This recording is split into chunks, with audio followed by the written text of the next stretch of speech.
High বন্ধুরা, কেমন আছেন সবাই? আশা করি ভালো আছেন। শেখবাড়ি রান্নাবান্না আপনাদের স্বাগত জানাই। আজ আপনাদের সামনে আবারও হাজির হয়েছে একদম নতুন রেসিপি নিয়ে। আজকে আপনাদের সঙ্গে শেয়ার করব রাঙা আলুর মিষ্টি রেসিপি। রাঙা আলুর মিষ্টি আমি আগেও করে দেখেছি, কিন্তু সেটা অন্যরকমভাবে করেছি। আজকে অন্যরকমভাবে করব। তো ভিডিওটি প্রথম থেকে শেষ পর্যন্ত দেখতে থাকুন। আর ভালো লাগলে অবশ্যই চ্যানেলটিকে সাবস্ক্রাইব করে বেল আইকনটি প্রেস করে রাখুন, যাতে নিত্য নতুন ভিডিওর আপলোড সবার আগে আপনাদের কাছে পৌঁছে যায়। তো বেশি কথা না বাড়িয়ে রেসিপিটি শুরু করব, চলুন। এখানে এরকম সাইজের রাঙা আলু আমি নিয়ে নিয়েছি। আর রাঙা আলুটাকে ভালো করে ছিলে ধুয়ে পরিষ্কার করে নিয়েছি। এখন কুকারের মধ্যে দিয়ে সেদ্ধ করে নেব। তো দেখতে পাচ্ছেন কুকারের মধ্যে দিয়ে আমি ভালো করে সেদ্ধ করে নিয়েছি। আর এখন একটি পাত্রে আমি তুলে নিচ্ছি। তো তুলে নেওয়ার পর ভালো করে চামচ দিয়ে আমি রাঙা আলুটাকে গলিয়ে নিচ্ছি। একদম ভালো করে গলিয়ে নিতে হবে, যেন কোনো দানা থাকে না। তারপর এর মধ্যে আমি 3 টেবিল চামচ ময়দা ব্যবহার করেছি। আপনাদের পরিমাণ অনুযায়ী আপনারা ময়দাটা কমিয়ে বাড়িয়ে নেবেন। আমি এখানে 3 টেবিল চামচ ময়দায় ব্যবহার করেছি। আর তারপর আলুর সঙ্গে ময়দাটাকে ভালো করে মিশিয়ে নিচ্ছি। তো মিষ্টি বানানোর জন্য একটা পারফেক্ট ডো বানাতে হবে। তো ভালো করে মিশিয়ে নিয়েছি। তারপর এখানে আমি 1 টেবিল চামচ গাওয়া ঘি দিচ্ছি। আপনারা চাইলে কিন্তু সাদা তেল দিয়েও করতে পারেন। আমি গাওয়া ঘি এখানে ব্যবহার করেছি। গাওয়া ঘিটা দেওয়ার পর আবারও সব কিছুর সঙ্গে ভালো করে মিশিয়ে নিলাম। এখন সামান্য একটু বেকিং সোডা আমি ব্যবহার করছি। বেকিং সোডা দিয়ে ভালো করে ডোটাকে বানিয়ে নিলাম। তারপর হাতটাকে ধুয়ে পরিষ্কার করে নিয়েছি। আর তারপরে সামান্য একটু বল আমি এই হাতের মধ্যে গাওয়া ঘি মিশিয়ে নিয়েছি। আর সামান্য একটু করে বল নিয়ে এরকম প্রেস করে গোল শেপ দিয়ে মিষ্টিগুলোকে আমি বানিয়ে নিচ্ছি। আবার একটা করে আপনাদেরকে দেখিয়ে দিচ্ছি, যেভাবে গোল করে সামান্যভাবে প্রেস করে নিচ্ছি। আর এইভাবে সব মিষ্টিগুলোকে আমি বানিয়ে নিয়েছি।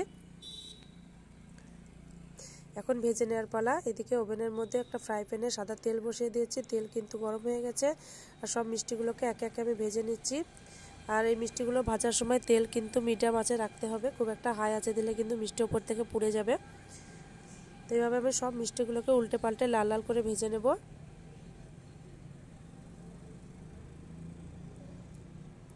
তো এই পিঠটা আমার ভাজা হয়ে গেছে, সবগুলোকে আমি উল্টে দিচ্ছি। দেখুন উল্টে পাল্টে আমি সব মিষ্টিগুলোকে ভেজে নিচ্ছি।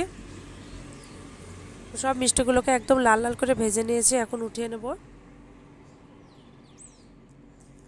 তো বাকি মিষ্টিগুলোকে একই রকমভাবে আমি ভেজে নিচ্ছি। একই রকমভাবে লাল লাল করে ভেজে আমি উঠিয়ে নিয়েছি।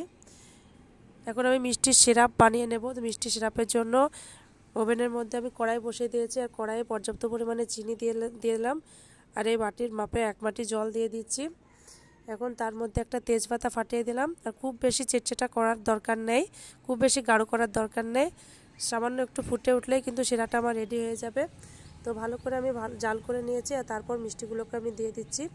মিষ্টিগুলোকে দেওয়ার পর 2 থেকে 3 মিনিট ভালো করে আমি জাল করে নিয়েছি। তারপর একটা ঢাকনার সাহায্যে ঢাকা দিয়ে আমি আধ ঘন্টা রেখে দেবো। আধ ঘন্টা পর ফিরে আসলাম।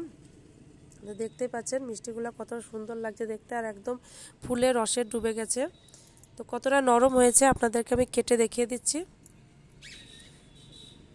এই দেখুন কতটা নরম হয়েছে, একদম নরম তুলতুলে হয়েছে। আর ভেতর একদম রসালো।